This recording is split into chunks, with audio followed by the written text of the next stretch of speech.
Today's lesson, going over the first part of this new unit of polygons and quadrilaterals, we're going to talk about parallelograms. Right? What does it mean to be a parallelogram? What do they look like? What are they? And what's kind of going on with it? All right. So a parallelogram, basically, it's in the name, right? This word parallel basically means that opposite sides are parallel, right? Um, ogram is kind of a general term for a shape or whatever, so it's all good. But either way, right, a parallelogram, like I said, means opposite sides are parallel. Right, so really what that means is we have like these two sides, and again, we indicate they're parallel if they have the same arrow pointing in the right direction. Right. This side BU is parallel to SF. So we can write off to the side that BU, right, is parallel to FS. And remember, for parallel, right, the symbol for it is two lines that kind of look like that, right? So BU and FS. Um, Not only, again, it said opposite sides, so they're opposite of each other, but also these two sides are also parallel too. And so that kind of plays into it as well. So we also have this side parallel to this side, right? And so in this case, this is BS is parallel to UF. Okay. So that's really what makes a parallelogram, right? Again, just look for the lines that are parallel. It has to have opposite sides be parallel in some kind of way, shape, or form, what we're looking for the most part. All right, so for all of these, we're looking for. A parallelogram, also, we usually, because it's four-sided, honestly, it can be a lot of different ways, but we usually indicate it's a parallelogram by this symbol, right? That little, again, it kind of looks like this bigger thing that we have here. It's kind of slanted, it's four sides, but this is, we're going to call it parallelogram B, U, F, S. Boofs, close enough to buffs, whatever, I can't use two F's. Anyway, this is parallelogram BUFS, and that's what it means there. Okay. All right. Let's continue on. So opposite sides. So what it means by opposite sides, again, is exactly what it sounds like. The sides that are opposite of each other. They are opposite sides if they do not share a vertex. If they do not share a vertex. And again, so what that means, honestly, it's these ones that we have lined up anyway. As you can see, B and S, right, aren't the same as U and F, right? So again, what we have, the parallel ones are opposite sides in this case. So yeah, we talked about it before. We said the opposite sides are BU and FS. But also, the other pair is this BS and UF, right? They're opposite of each other. They're across from each other. Okay? Opposite angles, same idea, but now we're talking about angles instead. These also do not share a side in this case though, right? So again, opposite angles don't share a side. So essentially, right, U and F can't be opposite angles because they're on the same side. They have this UF there. But we do have something like um, F and B. Notice how I didn't mark that they're congruent, but they could be. We'll talk about that later. But yeah, these ones are the ones that are opposite of each other. So angle B and angle F. But also, let's see this color. I guess I could use that. Um, this angle S is opposite of U. Angle S and angle U. Right? They're across from each other. Right? Just like we had for the sides, the ones across, farthest possible way they can be from each other. All right. So that's those. Okay. Consecutive angles. So this one's a little bit different. Consecutive angles do share a side. Basically, it's like these corners, right? The ones that make the corners is kind of what we're looking for. So there's a lot of different ways we can look at this, a lot of different ones we see. But essentially, like if you do this and this, right, it's these two lines that do that. Same thing here, like this one and this one. All right, so like this line and this line, this line. There's a lot of different ones, and so I guess I can name them all. It's a bit these two angles, right? They create these two lines that was happening. So like B and S,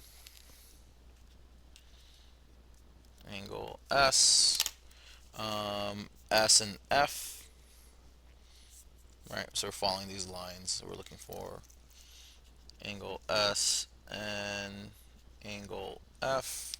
Keep going around the track. It's like F and U, um, angle F and angle U, and lastly U and B, which I need this color. Angle U and angle B. Right? Just kind of going around that kind of way. All right, so again, B and S, same line. S and F, same line. F and U, same line. U and B on the same line. All right. All right, we got this part. So there's a lot of information and stuff because we also have to go through this other foldable too. But hopefully we can get through this really quickly now. All right. The next, if three or more parallel lines cut off congruent segments of one transversal, then they cut off congruent segments of every transversal. Okay. Basically, what that means is that if we have all these parallel lines, so parallel, parallel, parallel, these are going to be the exact same one. So this is still parallel, parallel, parallel, right? These are the same shape. Essentially, what's happening is that if between these segments here and here, right, we have these dots. If that's congruent to that, right, if those two are congruent, then it also follows along the path over here too, where it creates these parallel congruent pieces, right? So if these are congruent, right, these will be congruent. Same thing here, right? It just kind of follows all of that.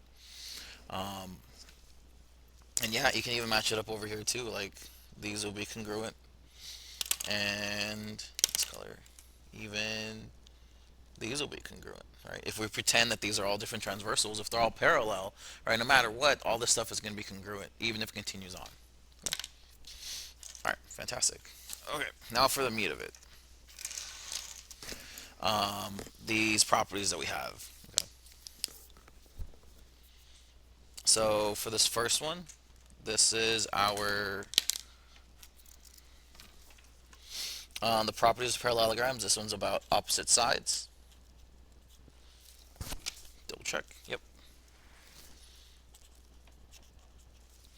The next one we have is going to be about opposite angles.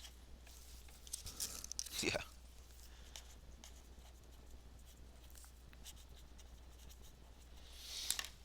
This bottom one right here, we're going to have consecutive. Yeah.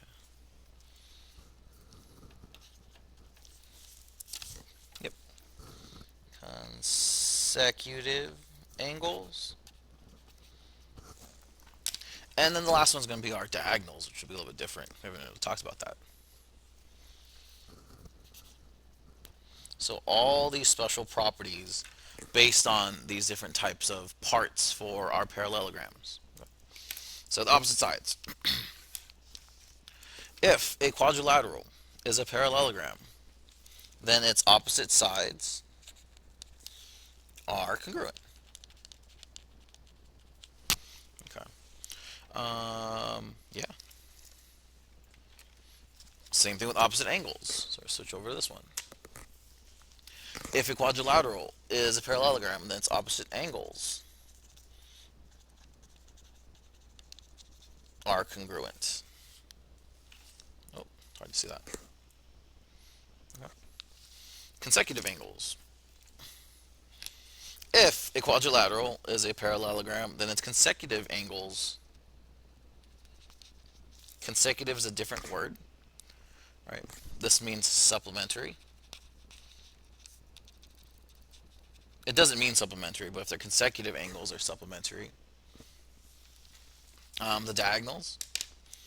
If a quadrilateral is a parallelogram, then its diagonals bisect each other. Um,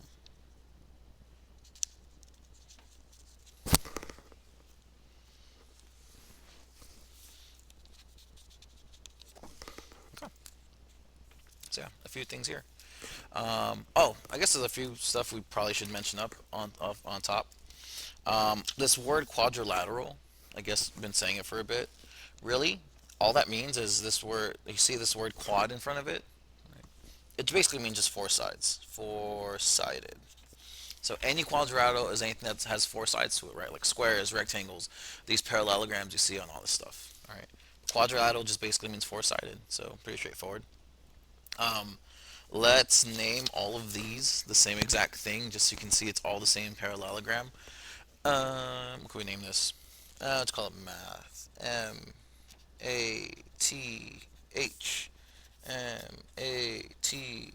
We're gonna do that for all of them, so it takes some time to name all of them math. All exact same pattern. Math.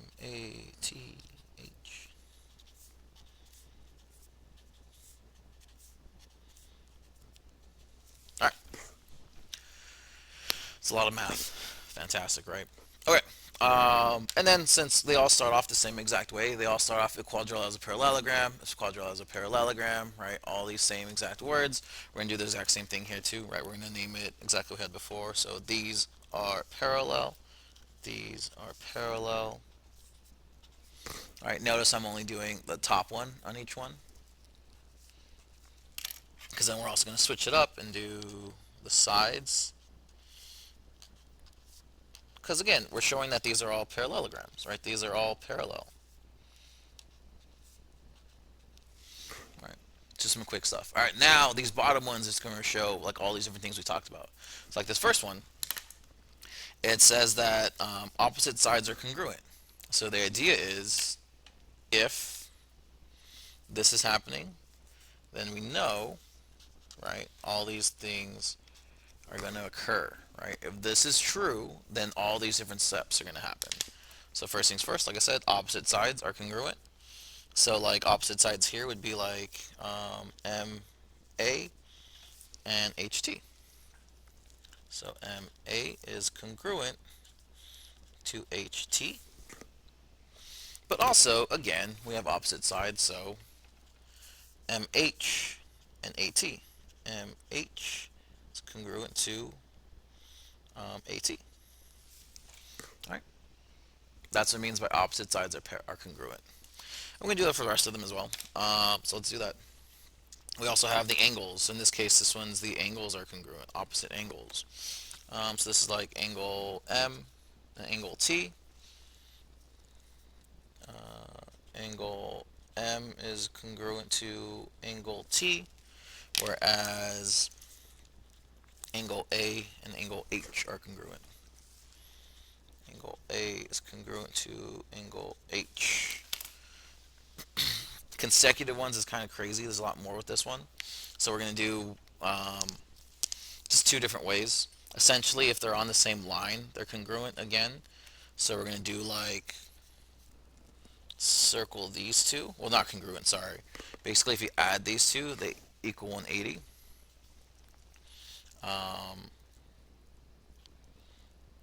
Angle M plus angle H equals 180.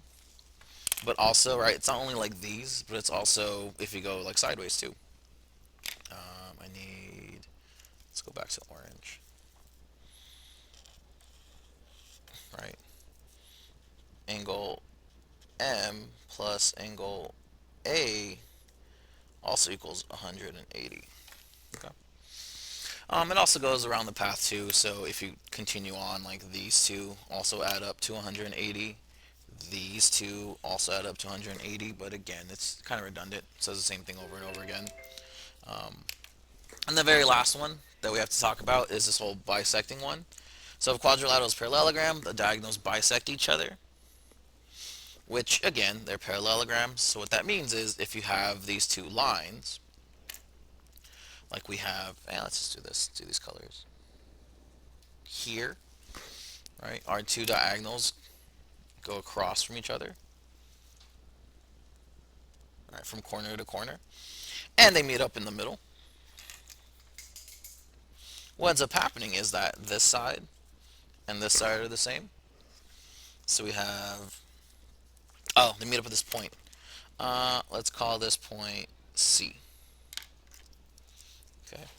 So then CA is congruent to CH. And then, right, each side is the same as the other side. So again, on the same line.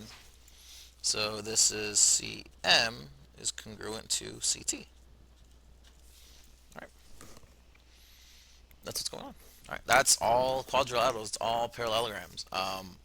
There's a lot going on. This is a good start off to the beginning of this unit, but like there's a lot we're going to go through, a lot just based on this information we have right here. All different types of ones we have as well.